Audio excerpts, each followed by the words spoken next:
وہ بھی مسجد میں بیٹھ کے فیصلے دیتے رہے۔ سبحان اللہ سبحان اللہ۔ اسی بات کو آگے بڑھاتے ہیں، یہ تھا مسجد کا کردار، اور اسلاف کا ذکر کرتے کرتے بات گئی سرکار دو عالم صلی اللہ علیہ وآلہ وسلم نے مسجد کی بنیاد قائم کی۔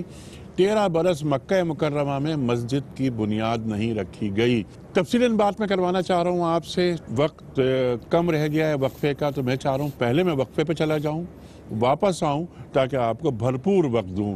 خواتین و حضرات، موضوع ہمارا کہ ہمارے معاشرے میں مساجد کا کردار کیا ہے، ہمارا دین ہمیں کیا بتاتا ہے، سرکار دو عالم صلی اللہ علیہ وآلہ وسلم کے فرمودات اس بابت کیا ہیں، وہ ہمیں بریک سے واپس آنے کے بعد بتائیں گے محترم ڈاکٹر حماد لکھوی صاحب۔ فی الحال ایک چھوٹا سا بریک۔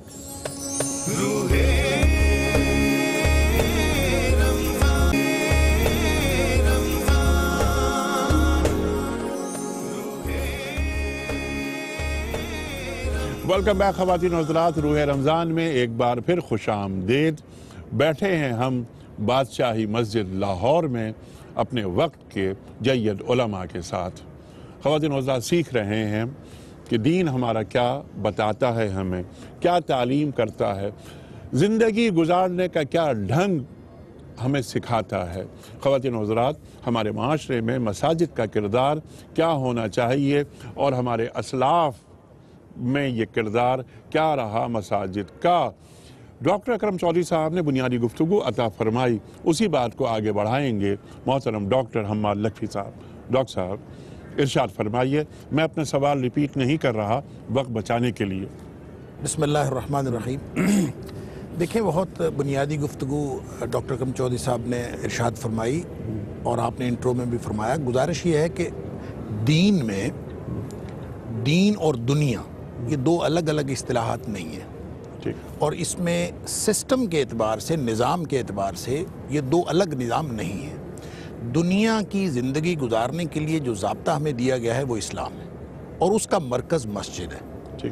اچھا، جب اس طرح سے ہے تو اس کا مطلب یہ ہوا کہ دنیا کا جو پورا نظام چلتا ہے، حکومت سے لے کر عوام الناس تک، اس پورے سسٹم میں مسجد کا بنیادی کردار ہے۔ لہٰذا جہاں کہیں دین کا حقیقی نظام موجود ہوگا، وہاں پہ جو حکمران ہوگا وہی مسجد کا پیش امام بھی ہوگا۔ سبحان اللہ۔ اچھا، یہ دو الگ الگ نظام نہیں ہیں۔ مسجد کا نظام اور حکومت چلانے کا نظام وہ ایک ہی ہے۔ اور بہت درست اصطلاح استعمال کی پروفیسر ڈاکٹر اکرم چودھری صاحب نے کہ یہ مرکزی سیکریٹریٹ کا کام دیتی تھی مسجد۔ اچھا، اب اس کو جب اس طرح سے دیکھتے ہیں تو ہم اب جب معاشرے کے اندر کردار دیکھتے ہیں، اور جیسے جیسے ڈیٹیریشن ادروائز آئی پورے معاشرے کے اندر، all over the world I, تو میرے خیال میں مسجد کے تصور میں بھی بہت زیادہ خرابی پیدا ہوئی ہے۔ ہم نے مسجد کو سمجھ لیا ہے کہ یہ صرف اور صرف سجدہ گاہ ہے، بس اس کے علاوہ کچھ نہیں۔ اور قرآن نے اس کے بارے میں رہنمائی کی ہے۔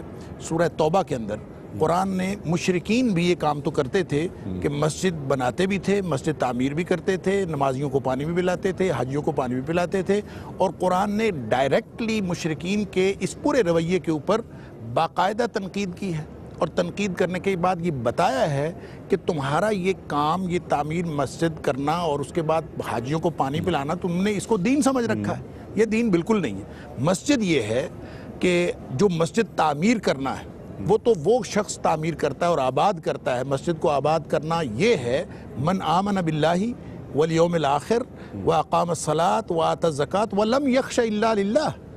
اچھا، اب یہ پورا سسٹم اس کے اندر آ جاتا ہے کہ مسجد آباد کرنے کا مطلب یہ ہے کہ آپ نمازیں بھی پڑھیں، آپ زکوٰۃ کا سسٹم بھی بنائیں، آپ آخرت کے دن پر ایمان بھی رکھیں، اللہ پر ایمان بھی رکھیں، اور ساتھ ہی ساتھ پوری دنیا میں جو آپ کا انٹرنل یعنی داخلہ پالیسی اور آپ کی جو خارجہ پالیسی ہے اس کا مرکز بھی مسجد ہو، وَلَمْ يَخْشَ إِلَّا لِلَّهِ۔ اور پھر آپ نے آگے اللہ تعالیٰ نے یہ بھی فرمایا کہ اَجَعَلْتُمْ سِقَایَةَ الْحَاجِّ وَعِمَارَةَ الْمَسْجِدِ الْحَرَامِ كَمَنْ آمَنَ بِاللَّهِ وَالْيَوْمِ الْآخِرِ وَجَاهَدَ فِي سَبِيلِ اللَّهِ۔ جو شخص اللہ کے راستے میں اپنی پوری زندگی انفرادی اور اجتماعی کردار لگائے ہوئے ہے، تم نے صرف مسجد کو تعمیر کر کے اس کو سجدہ گاہ بنا کے تم نے یہ سمجھ لیا کہ مسجد کا کردار پورا ہو گیا۔ تو یہ بالکل دو ڈیفرنٹ پیراڈائم ہیں۔ مسجد کا جو کردار دین نے بتایا ہے وہ تو بڑا مرکزی کردار ہے، اور اس کے اندر یہ پورا دائرہ کار، پورا نظام آتا ہے، اس کو کسی ایک شعبے کے ساتھ مخصوص نہیں کیا جا سکتا۔ جیسے اگر صرف سجدہ گاہ کی بات ہے تو شروع میں ہی استاد محترم نے بات کی کہ نبی اکرم صلی اللہ علیہ وسلم کے امتیازات میں یہ بات شامل تھی کہ پوری زمین جو ہے وہ مسجد بنائی گئی، تو سجدہ تو کہیں بھی کیا جا سکتا ہے، آپ کہیں پہ بھی کپڑا بچھائیں، کپڑا بھی نہ بچھائیں، مسجد زمین پاک ہے، آپ کہیں پہ بھی نماز کرا سکتے ہیں۔ تو یہ جو مسجد بطور ادارے کے بنائی گئی ہے، بطور انسٹیٹیوشن کے بنائی گئی ہے، اس کا تعلق دین، دنیا، عدالت، نظام، ایڈمنسٹریشن، انتظامیہ، داخلہ پالیسی، خارجہ پالیسی، جب ساری چیزیں مسجد سے منسلک ہوں گی تو ایسے سسٹم کو ایک اسلامی سسٹم کہا جا سکتا ہے اور اسلامی نظام کہا جا سکتا ہے۔ سبحان اللہ، سبحان اللہ، سبحان اللہ، سبحان اللہ۔ یہ ہے، میں اس کو تھوڑا سا اور اضافہ آپ کی اجازت سے کروں گا کہ مسجد کا ادارہ دراصل ہمارے اسلامی کلچر میں ایک کمیونٹی سینٹر بھی ہے، جی جی، کہ جہاں لوگ آپس میں ایک دوسرے کے ساتھ اپنے دکھ سکھ بانٹیں، ایک دوسرے کے ساتھ ہم آہنگی کے ساتھ رہیں، ایک دوسرے کے ساتھ پیار کے ساتھ رہیں، اور ایک دوسرے کی تکلیفیں بانٹیں، اور ایک دوسرے کی تکریم کریں، ایک دوسرے کی تکریم کریں، خدمت کریں۔ عبادت کے لیے فرشتے بہت تھے، کوئی شک نہیں۔ ٹھیک ہے ڈاکٹر صاحب، خدمت اور انسانیت نکال دی جائے تو پھر عبادت رہ جاتی ہے، پھر اسلام بھی باقی نہیں رہتا۔ اللہ اکبر، کتنی بڑی بات آپ نے فرمائی ڈاکٹر صاحب۔ ذوق عبادت اور حسن معاشرت دونوں میں ایک ربط ہونا چاہیے، جو آپ کی گفتگو سے آپ دونوں حضرات کی بات باہر نکل کر آئی۔ ڈاکٹر صاحب بریک کی طرف جا رہا ہوں، واپس آؤں گا تو سوال میں یہ رکھوں گا آپ کی خدمت میں کہ جو گفتگو آپ دونوں حضرات نے فرمائی ہے اور پوری آیات قرآنی کی روشنی میں، اسوہ رسول کریم صلی اللہ علیہ وآلہ وسلم کی روشنی میں، اور ہمارے اسلاف کے جو کارہائے ہیں مسجد کے حوالے سے اور جو ان کی تعلیمات ہیں، کیا اس سے کچھ ہم نے سیکھا ہے؟ کیا ہم اپنے یعنی پاکستان جو ہماری پہلی محبت ہے، کیا پاکستان میں ہم اپنی مساجد میں وہ سب کچھ کر سکے جو ہمارے اسلاف نے کیا تھا؟ یہ بھی ہم آپ سے جانیں گے۔ اور ایک سوال میں یہ بھی رکھوں گا کہ ہم نے اپنے معاشرے کی خواتین کو مسجد سے دور کیوں رکھا ہوا ہے، یہ بھی آپ ہمیں بتائیں گے۔ خواتین حضرات، ایک چھوٹا سا بریک۔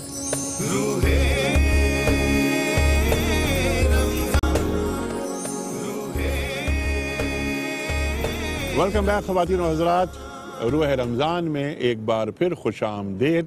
ڈاکٹر صاحب، ذوق عبادت اور معاشرت، اگر ہم اپنی مساجد کو جیسا کہ آپ نے کہا کمیونٹی سینٹر بنائیں، میں نے انٹرو میں کہا تھا ایک ڈسپینسری بھی قائم کر دی جائے، مسجد میں نماز پڑھنے کے بعد اور امام صاحب کے نماز پڑھانے کے بعد وہ باہر نکلے کہ اس محلے کے جتنے مسائل ہیں آؤ ہم مل کے ختم کرتے ہیں۔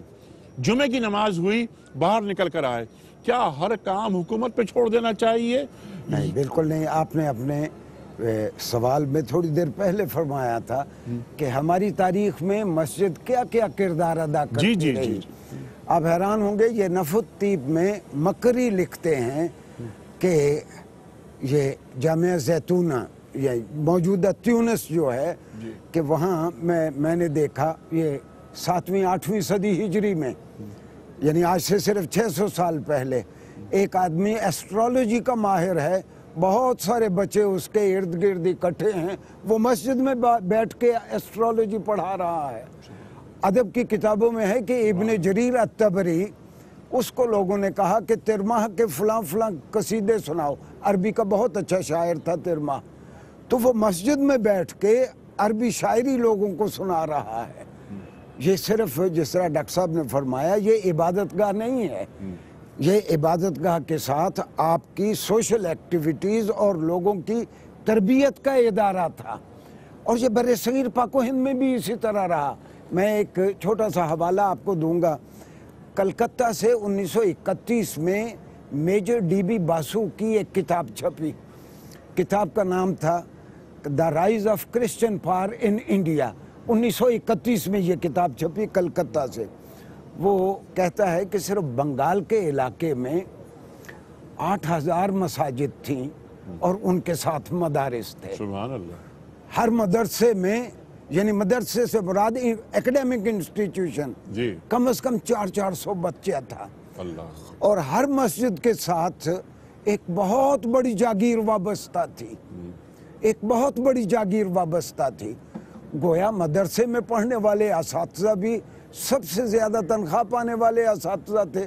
وہاں کے طلبہ کو بھی اس زمانے کی بہترین سہولتیں دی جاتی تھیں. سبحان اللہ. مساجد ہمارے یہاں بر صغیر پاک و ہند میں ہماری تہذیب کا بنیادی مرکز سبحان اللہ. اچھا ایک بات اور، بلکہ آپ نے اس کا آغاز کیا تھا اس گفتگو کا، سبحان اللہ، کہ یہ مسجد محض عبادت گاہ نہیں، حسن معاشرت بھی ذوق عبادت کے ساتھ ساتھ.